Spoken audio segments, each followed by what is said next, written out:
Bonjour mes délicieux co-créateurs, c'est Lilou, je suis à Paris avec une Québécoise qui vient nous retrouver ici dans cette charmante ville. Bon, sous la pluie, mais quand même. Mais c'est magnifique, Paris sous la pluie, vraiment. Merveilleux. De toute façon, on va parler de réinventer sa vie. Donc je suppose que c'est aussi faire avec les conditions qui sont autour de nous tous les jours. D'après ce que j'ai compris, tu nous dis de se réinventer, de recréer. Ton dernier livre, c'est l'art de se réinventer d'ailleurs, aux éditions de l'Homme. Hein. Et donc alors, c'est parti de quel constat ce livre ? Parce que je sais que tu as écrit de nombreux livres, tu es auteur, conférencière, etc. Mais bon, il y a quand même, là ça arrive à un certain moment. Mais c'est celui que j'ai toujours voulu écrire. Vraiment, avant Vivre, c'est guérir, qui était mon autobiographie, j'ai toujours voulu écrire l'art de se réinventer parce que dans ma vie, j'ai été appelée à me réinventer 2 fois. Et j'ai réalisé que si j'avais proposé ce livre-là comme premier bouquin, ben peut-être les gens se seraient demandé mais c'est qui, pourquoi d'où elle tient ses réflexions et tout cela. Donc j'ai écrit Vivre, c'est guérir, qui était ma traversée d'une maladie chronique qui a été avec moi pendant une 30aine d'années. Et ensuite il y a un autre livre qui s'est imposé avec fougue, Zénitude et double espresso, qui parle un peu de ma quête à travers la méditation, le yoga, le qigong. Et tout le long, l'art de se réinventer est avec moi. Mais ce qui m'a le plus surprise, Lilou, c'est que lorsque je l'ai repris, ce livre, il m'a complètement réinventé. Il m'a forcé à revoir chaque phrase, à me demander, à me re-questionner. Est-ce que c'est vraiment ça que je veux dire encore aujourd'hui? Est-ce que je pense encore cela concernant le lâcher-prise, le pardon? Alors, quand j'ai terminé ce livre, j'étais une personne déjà différente que celle qui l'avait commencé. Oui, parce que c'est ça, c'est pas le tout d'écrire des livres, mais encore faut-il, et moi pour interviewer comme ça plein d'auteurs à travers le monde, je le vois, c'est que c'est aussi le vivre, c'est le vivre pleinement, être authentique par rapport au livre qu'on sort, qu'on écrit, et c'est pas tout le monde qui se réinvente comme ça. Je trouve des fois dans la spiritualité que, bon, il y en a qui ont besoin de refaire leur coming out, ou de refaire un petit nettoyage de printemps, on va dire. Le terme est tellement bon, coming out, parce que à quelque part, la spiritualité, c'est vraiment pour se réinventer. Et constamment, la vie nous force à revoir nos positions, à questionner nos certitudes. Et par exemple, pour moi, lorsque j'ai parlé du pardon, j'en parle longuement, je croyais que c'était fait. Mais lorsqu'on revoit le pardon, lorsqu'on commence à réécrire, à réfléchir, à méditer, tu peux pas te réinventer sans vraiment faire la paix avec le passé. Et on réalise, lorsqu'on parle de pardon, lorsque je parle de pardon avec les gens, tout de suite, notre esprit nous amène des gens qui nous ont blessés, les gens qui nous ont trahis, ceux qui nous ont fait du mal. Mais on oublie que nous aussi, à quelque part, nous avons parfois blessé des gens, trahi des gens, que le pardon, c'est pour ça que c'est un pouvoir tellement important de transformation. Et que nous avons été durs face à nous-mêmes, à nos propres... Parce que bon, on n'a pas toujours les outils. Là, tu proposes ces outils dans ce livre, mais c'est vrai qu'on n'est pas toujours bien équipés, surtout jeunes. Oui, parce que personne nous apprend. Très souvent, lorsqu'il nous arrive, on est au cœur d'un moment difficile. Tout de suite, c'est pourquoi l'être humain va demander pourquoi on tente de donner sens à une expérience.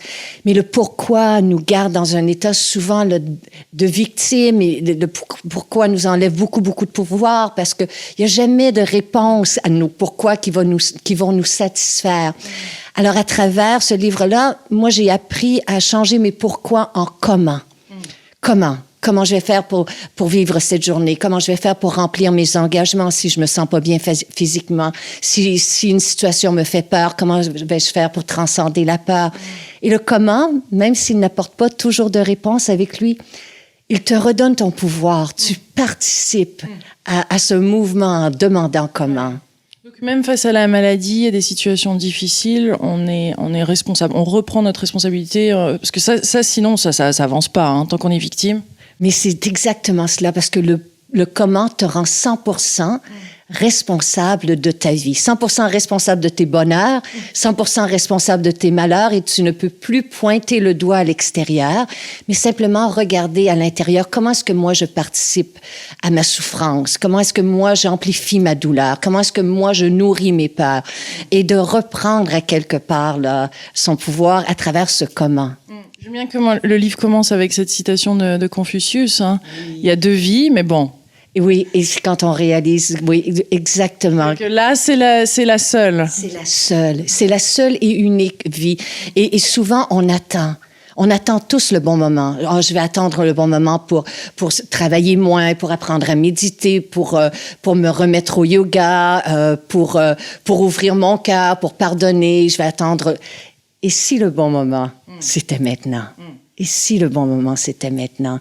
Donc, et c'est pour cela que j'ai voulu, dans le livre, faire de très courts chapitres. On peut l'ouvrir n'importe où. On n'a pas besoin de le lire de A à Z, mais on peut l'ouvrir n'importe où et trouver peut-être à travers ce livre une phrase, une réflexion qui nous apaise, mais qui aussi nous confronte peut-être dans ce que l'on pense être la vie. Parce que parfois, on se questionne pas, qu'est-ce que tu crois que c'est la vie? Et qu'est-ce que le bonheur? T'en parles du bonheur. Le bonheur, oui. Oh mon Dieu, cette quête du bonheur. Moi, j'aime la joie. Je trouve que c'est spontané, c'est naturel. Mais le bonheur aussi, à quelque part, c'est nous, c'est ici, maintenant. Il est fait de gratitude, c'est de se concentrer sur ce que la vie nous donne parce que elle nous doit rien. La vie nous doit absolument rien. Et parfois, on vit sur une petite planète qui tourne dans le vide. On est, je ne sais pas combien de milliards, et on se plaint de la température, et on se plaint de ceci et de cela. Mais la vie nous doit rien, et tout peut être un cadeau. Cela dit, c'est pas de voir la vie en rose non plus, et de se lever et de faire semblant que tout va bien tout le temps, mais de savoir que chaque jour, tu as 24 nouvelles heures devant toi. T'en fais quoi, Lilou? C'est pas rien, là. Tu as 24 nouvelles heures. C'est une journée toute neuve. Et alors... Tous les jours, c'est une page blanche, alors où on peut recréer, c'est ça? Mais qu'est-ce qu'on en fait de ces habitudes, de ces croyances limitantes, de ces peurs? Oui, sans jugement. Sans jugement, il faut les regarder. Parce que souvent, ils nous ont été transférés, ces peurs-là. Nos certitudes, nos croyances, on les a apprises par l'environnement, par des circonstances dans notre vie. Et de savoir, OK, je pense cela, mais est-ce que ça participe à mon bonheur? De croire que la vie est difficile, que je m'en sortirai jamais, que mon apparence, je ne fais que vieillir et que ceci et cela. Et d'adoucir son regard envers soi-même, d'adoucir son regard envers soi-même. Moi, souvent, quand je suis beaucoup moins maintenant, mais pendant des années, j'ai été tellement dure avec moi, je me dis, OK, que la vie me soit douce. Et juste cette phrase me permettait d'adoucir mon regard envers moi-même, mon regard envers l'autre et mon regard envers le monde. J'ai cette phrase aussi qui me revient souvent et je constate que la vie m'offre des expériences beaucoup plus douces. C'est vrai, c'est vrai. Mais c'est ce pouvoir de co-création, à chaque fois, tout au début d'interview, je dis bonjour mes délicieux co-créateurs, mais c'est ça, il y a ce pouvoir de création qu'on a un peu oublié quand même. Oui, et dans la douceur, il y a une force immense. On oublie, on croit que la vie c'est un combat, mais la vie c'est une danse. Et moi, j'aime beaucoup l'art du Qigong marié, parce que avec la méditation, parce que le Qigong nous apprend à être très, très fluide. Un rendez-vous est annulé, il y a un bouchon de circulation et hop, tout de suite, l'esprit redevient très, très souple à travers ces mouvements que l'on peut faire. Et ça nous apprend à être moins rigide. Et à savoir que c'est ça, il n'y en a pas de certitude. Et du moment qu'on fait la paix avec cela, ben, tout est là. Ouais. Tout est là. Donc, parmi les outils, alors il y a le pardon, il y a le yoga. Oui, il y a le yoga et il y a, je crois qu'on doit nommer sa plus grande peur. Si on a une chose à faire pour se réinventer, il faut être capable de se regarder et dire, OK, Nicole, Lilou, quelle est ta plus grande peur? Parce que si votre plus grande peur, par exemple, est la peur du succès et que demain vous partez une entreprise, non, votre plus grande peur, c'est celle d'être rejeté. Ben, c'est sûr que dans la prochaine relation, vous allez créer et co-créer quelque chose. Et moi, ma plus grande réalisation concernant la peur, c'est que j'ai réalisé que la peur ne pouvait pas me protéger. D'avoir peur d'être malade ne me protégerait jamais de la maladie. La peur de l'échec ne protège pas de l'échec. La peur de la mort empêchera jamais la mort d'arriver. La seule chose que la peur peut faire, son seul et unique pouvoir, Lilou, c'est de nous empêcher de vivre. de rapetisser notre vie, de la rendre tellement, tellement étroite. La peur ne peut pas me protéger. Alors ça, pour moi, ça a été comme une grande réalisation. Ta plus grande peur en ce moment, ou est-ce qu'il y a constamment d'autres peurs qui arrivent? Bien, ma plus grande peur, celle que j'ai découverte, parce que je croyais que ma plus grande peur, c'était d'être encore plus malade en raison de la maladie. J'ai vécu 30 ans avec l'hépatite C et je croyais que ma plus grande peur, c'était que la maladie progresse. Et quand je l'ai questionnée, elle m'a révélé que derrière elle se cachait ma plus grande peur. C'est celle d'être abandonnée si j'étais malade. Ouh là, oui, c'en est une. Oh là là là là. Alors, c'était pas la maladie, c'est celle d'être... Alors, quand j'ai vu cette peur-là, déjà, de la démasquer, de la démystifier, de la questionner, est-ce vrai? Est-ce vrai que je serai abandonnée si je suis malade? Est-ce vrai que les gens qui sont autour de moi vont cesser de m'aimer? Et tu réalises que non. Là, ce que la peur t'a fait croire, c'est une illusion. Donc, ça a été pour moi ça fait partie de la guérison, je crois. Pour beaucoup d'êtres humains, d'ailleurs, il y a cette blessure d'abandon quand même. Oui, c'est vrai. Je crois qu'elle est inscrite à quelque part dans notre ADN, mais à travers le chemin spirituel, à travers la co-création que l'on fait, on peut à quelque part apprendre à compter sur soi en toutes circonstances, entrer en amitié avec soi-même. Devenir sa meilleure amie, devenir, être en sécurité, de savoir que si je commets une maladresse, que je fais une gaffe aujourd'hui, que je fais une erreur, je ne me critiquerai pas, je ne me condamnerai pas, je ne me jugerai pas, je vais essayer de me comprendre et essayer de me connaître et essayer quelque part de m'aimer davantage, d'être en sécurité avec soi-même. Ça, c'est beau. Pour le coup, on ne peut jamais t'abandonner parce que finalement, on a peur de s'abandonner soi-même. Voilà, oui, et de céder son pouvoir aux autres, de céder son pouvoir aux autres. Alors, et on réalise que on est tous dans le même bateau. Chaque être humain est fait de 50% de peur et de 50% d'amour. Plus apparemment que ça, me disait André Charbonnier, qui vient d'écrire Plus de peur que de mal. Il disait, mais c'est presque 90%. Hein. Oui. Et si on cultive constamment cela, parce qu'il y a je suis probablement, tu la connais sûrement, cette légende amérindienne qui est merveilleuse, où un petit-fils demande à son grand-père, il dit, grand-père, j'ai 2 loups qui vivent dans ma tête. Un qui est aigri, qui est jaloux, qui est envieux, qui est agressif. Et l'autre qui est plein de compassion et de tolérance et de patience. Il dit, grand-père, lequel de ces loups va gagner? Et son grand-père lui dit, ces 2 loups cohabitent dans l'esprit de chaque être humain, mon enfant. Mais celui qui va gagner, grand-père, c'est celui que tu vas nourrir, mon enfant. Alors, on nourrit soit la peur ou soit l'amour. Chaque jour, on a le choix. Et on se choisit, quoi. Se réinventer aussi, c'est se choisir tel que l'on est, je suppose, sans vouloir absolument changer les choses, les forcer, hein. Se réinventer, ce n'est pas changer d'apparence. C'est pas quitter son patron demain matin, quitter son appartement, s'en aller au fond de l'Himalaya, dire adieu à son conjoint et à ses enfants et dire, moi, je me réinvente. Se réinventer, c'est se réinventer intérieurement. C'est se réveiller le matin, c'est retomber en amour avec sa vie. C'est la seule que vous avez. Retomber en amour avec votre vie. Regardez votre décor, regardez les gens qui vous entourent, regardez-les avec un regard tout neuf. Regardez-vous. Quel talent dort encore en toi? Quelles ressources insoupçonnées n'as-tu pas encore découvertes? Et ça, jusqu'à notre dernier souffle, tout se réinvente autour de nous constamment. Alors, on est, nous aussi, à se réinventer toujours. Il y a des guérisons qui se passent au niveau du corps, je suppose, de l'âme, de l'esprit. Il y a différents niveaux de guérison?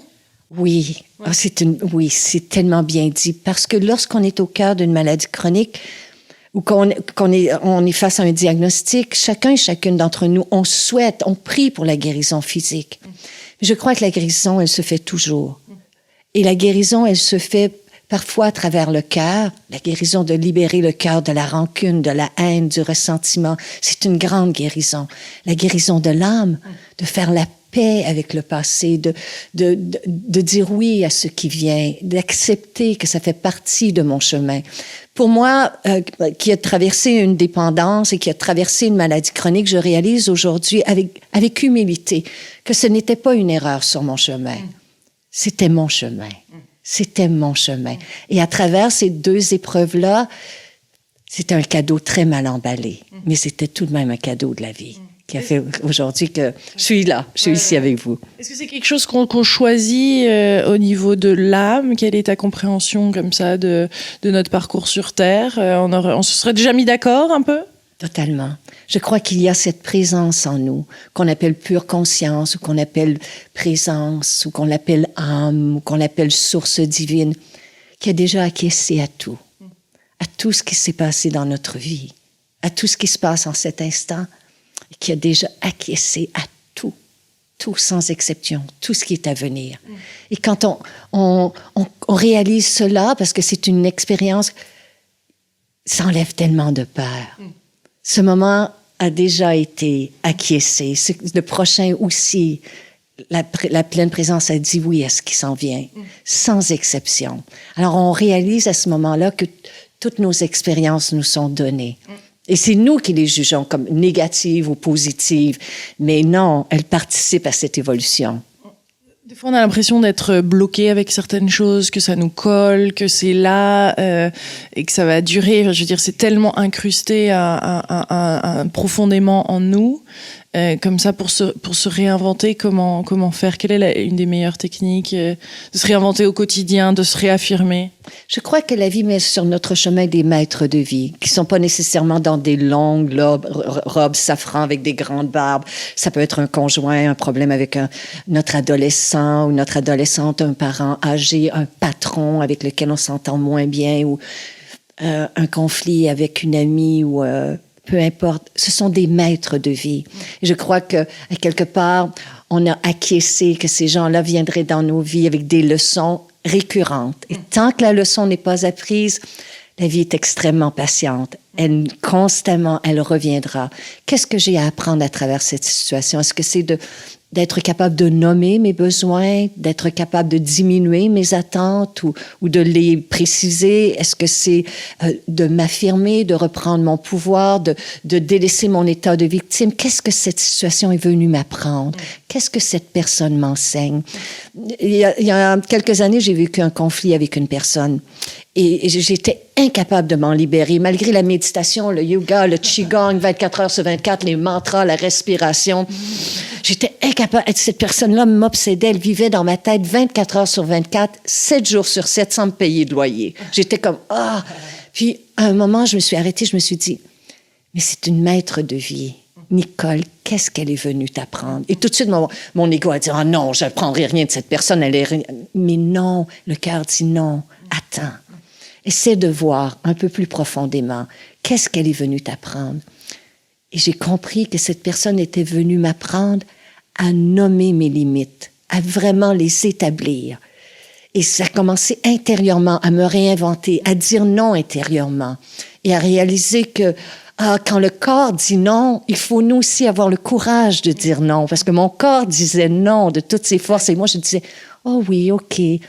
Non, alors elle est venue m'apprendre cela. Alors aujourd'hui, je réalise que avec gratitude, reconnaissance, que c'était une maître de vie. C'est comme un non plutôt à l'extérieur qui est un oui pour soi. Hein. Oui, exactement, oui. Et d'apprendre. La maladie m'a donné ce beau cadeau, de dire, quand tu reçois une invitation, Nicole, et que ça serait peut-être ton dernier samedi soir sur Terre, est-ce que tu veux mourir avec ces gens-là? Est-ce que tu veux mourir là, à cet endroit-là?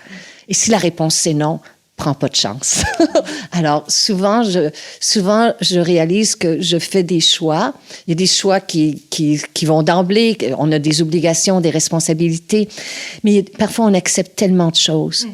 Et on gaspille notre temps, on gaspille notre énergie et on se dit, mais qu'est-ce que je fous ici? Je ne veux pas être à cette fête ou à cet endroit où il faut savoir dire non. C'est inconfortable sur le moment, mais après, on réalise que l'authenticité nous redonne notre énergie. Ça fait partie de la guérison de dire non. Se réinventer en période de deuil, se réinventer quand on a perdu un être cher, sa moitié. Je sais que tu es en couple avec cette magnifique femme. Comment, si elle venait à disparaître du jour au lendemain, comment recréer comme ça, se réinventer? Je crois que pour l'être humain, c'est la leçon la plus grande, à essayer de voir ce qui va maintenant être invisible. Essayer de continuer de ressentir et de nourrir cet amour qui maintenant ne sera plus dirigé vers une forme physique, parce que la forme physique aura disparu, mais de conserver vivant l'amour à l'intérieur de soi. Et il y a cette très, très belle histoire de Kafka, de cette petite fille qui avait perdu sa poupée dans un parc et que Kafka, à la toute fin de sa vie, continuait d'écrire des lettres, disait à la petite fille: ta poupée, elle a disparu, mais elle continue à t'écrire, elle te raconte ses aventures et tout ça. Pour nous, en tout cas pour moi, c'est d'accepter que l'amour va changer de forme, que ce grand amour va prendre une autre forme, pas un autre visage, un autre corps, mais qu'il doit dans ma vie prendre une autre forme et continuer d'être nourri, d'être vivant à travers ce qu'on peut faire pour les autres et à travers ce que l'on peut faire pour soi aussi. C'est une grande leçon. Je suis pas sûre d'être... S'autoriser au bonheur, hein? Ah oui! Malgré ce deuil, malgré cette disparition, malgré cet échec, cette séparation, entre guillemets échec bien sûr, mais malgré tout ça, de s'autoriser à se donner la permission, hein, d'être heureux. Oui, parce que c'est nous qui vivons dans la dualité, de croire que deuil égale tristesse. Mais non, le deuil cohabite avec le bonheur. Le deuil ne dit pas « Ah, je vous demande l'exclusivité de notre relation à jamais ». Non, le deuil permet le bonheur. Il le permet, il permet la joie, il permet la guérison. Non, à quelque part, je trouve qu'il y a quelque chose de très noble et de très vulnérable dans le deuil. Et c'est vrai que c'est la plus grande façon de se réinventer, c'est de traverser un deuil. On peut perdre une personne chère, ce qui nous entoure, on peut se retrouver à la rue sans argent, on peut tout ça. Il y a ce côté qui est quelque part qu'on doit apprendre l'inconditionnalité ou le fait qu'à tout moment, on peut perdre certaines choses et donc profiter pleinement de ce moment. Il y a ce côté, ne nous attachons pas. Il y a des leçons de détachement quand même dans cette vie. Oui, absolument. Et souvent les gens vont dire: ah, mais la spiritualité, la prospérité, ça va pas de pair. Vous devriez être dans le sacrifice. Et moi, je dis non. La spiritualité et la prospérité, ce n'est pas une dualité. La prospérité, c'est une forme de spiritualité. La spiritualité est une grande, grande richesse, une grande forme de prospérité. Mais encore une fois, d'accepter que les choses nous quittent, d'accepter que les objets nous quittent, de ne pas s'attacher, mais d'en profiter pleinement lorsqu'ils sont là, sans croire que c'est à moi. Parce que cette lampe, elle est magnifique, mais je la regarde, je l'apprécie pleinement. Mais si je me dis: ah, mais ça me prendrait cette lampe. Je me demande si Lilou me l'offrirait. Oh oui, cette lampe vraiment de chez moi, elle serait magnifique. Oh, mais je pense qu'elle serait même plus belle chez moi que chez Lilou. Et là, elle devient comme un objet et là, vous me dites: Nicole, je vous offre cette lampe. Oh non, Lilou, c'est vrai. Oui, je vous l'offre. Oh mon Dieu, j'ai la lampe de Lilou. Et là, elle devient cet objet auquel je m'accroche. J'arrive à la maison, je trébuche. La lampe casse. Ce n'est pas ce souvenir, c'est la lampe qui va m'attrister. Alors souvent, c'est de changer notre façon de voir les choses, de focaliser sur l'essentiel. Et vous, ici à Paris, la résilience que vous avez eue de traverser ce que vous avez traversé, vous avez été une leçon véritablement pour une grande partie de l'humanité. L'énergie qu'il y a ici, cette force de vie et je sens que vous focalisez vraiment beaucoup sur l'essentiel maintenant. En tout cas, c'est ce que je ressens là, depuis que je suis arrivée. Et c'est comme, c'est pas la lampe, c'est nous. Magnifique. Merveilleuse interview. Un petit mot de la fin peut-être, ou quelque chose à dire à tous ces délicieux co-créateurs dans le monde entier. Québécois. Oui, exactement. Québécois qui regardent. J'espère que notre entrevue donnera le goût à chaque personne qui l'écoutera de se lever demain matin, d'ouvrir les volets et de dire: c'est une journée neuve. Pas une nouvelle journée pour répéter nos peurs, nos angoisses d'hier, nos problèmes de la veille. Une journée toute neuve. Merveilleux. Réinventer. Oui. Merci. Avec grand plaisir. Merci d'être venu à Paris. Merci Lilou, c'est un plaisir. Merci beaucoup. Merci, gros bisous à vous, des yeux co-créateurs. L'art de se réinventer. Réinventons-nous tous les jours, n'est-ce pas? Merci.